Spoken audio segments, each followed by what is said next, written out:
नमस्कार, मैं हूं अनुज। आज के मुख्य समाचार में आपका स्वागत है। विदेश, वित्त, रक्षा संबंधी संसदीय समितियों की कमान पर जोर लगाएगा विपक्ष।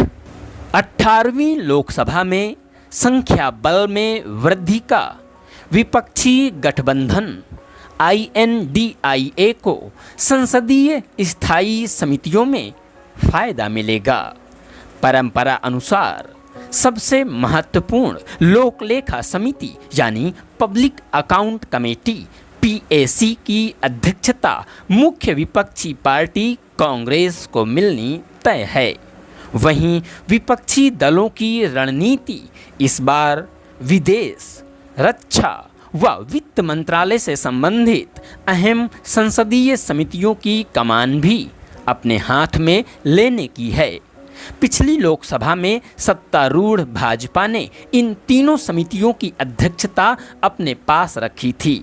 कांग्रेस के अलावा समाजवादी पार्टी, तृणमूल कांग्रेस, द्रमुक जैसे विपक्षी दलों को भी इसका फायदा मिलेगा और इन दलों को कम से कम एक स्थायी समिति की अध्यक्षता मिलनी तय है।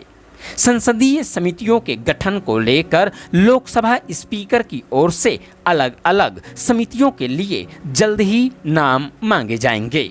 इसके मद्देनज़र INDIA में शामिल सभी दलों के नेताओं के बीच अनौपचारिक मंत्रणाओं का दौर शुरू हो गया है। विपक्षी सूत्रों ने कहा, जहां तक विपक्षी सदस्यों की समितियों में भागीदारी की बात है तो आनुपातिक भागीदारी का फार्मूला है, जिसकी वजह से इसमें दिक्कत नहीं आएगी। सत्ता पक्ष व विपक्ष में रस्साकसी की आशंका सिर्फ वित्त, रक्षा व विदेश से तथा सार्वजनिक विभागों से संबंधित समितियों की अध्यक्षता को लेकर ही है। भाजपा सरकार के पिछले दोनों कार्यकाल में वित्त व विदेश मंत्रालय की स्थायी समितियों की अध्यक्षता विपक्ष को नहीं मिली थी। कांग्रेस के एक वरिष्ठ नेता ने कहा, इन दोनों समितियों की अध्यक्षता मुख्य विपक्षी दल को देने की परंपरा रही थी, जिसे पिछली बार तोड़ा गया। इस बार हम इसे बहाल करने के पक्ष में हैं। उनके अनुसार मनमोहन सिंह की संप्रग सरकार के दोनों कार्यकाल में विभागों संबंधी समिति की अध्यक्षता विपक्ष को दी गई थी। इसलिए इस बार विपक्ष की सदन में संख्या को देखते हुए सत्ता पक्ष पिछली लोकसभा की तरह अपनी मनमर्जी नहीं कर पाएगा। मंत्रालयों, विभागों से संबंधित संसद की 24 स्थायी समितियां हैं, जिनमें 16 लोकसभा तथा 8 राज्यसभा की हैं। संख्या बल के आधार पर सत्ता पक्ष को 14 तो विपक्ष को 10 समितियों की कमान मिलने की संभावना है। वित्त, विदेश, रक्षा के साथ PAC यानी पब्लिक अकाउंट कमेटी लोक लेखा समिति लोकसभा की हैं, जिनमें इस सदन के 15 और राज्यसभा के 7 सदस्य होते हैं। वहीं प्राक्कलन समिति यानी एस्टीमेट कमेटी के सभी 30 सदस्य लोकसभा से होते हैं और इसकी अध्यक्षता सत्तारूढ़ दल के पास होती है।